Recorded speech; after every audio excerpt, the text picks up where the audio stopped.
We are looking at how to pronounce this name as well as how to say more interesting French cooking terms too that many get wrong, so make sure to stay tuned for those.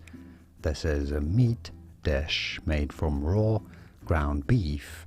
Some say it can also be made from horse, even though even in France that's really not very common. Anyhow, how do you say it? For reference, in French in France it is said as steak tartare, steak tartare. Therefore in English it is generally said as steak tartare, steak tartare from French steak tartare. And now you know.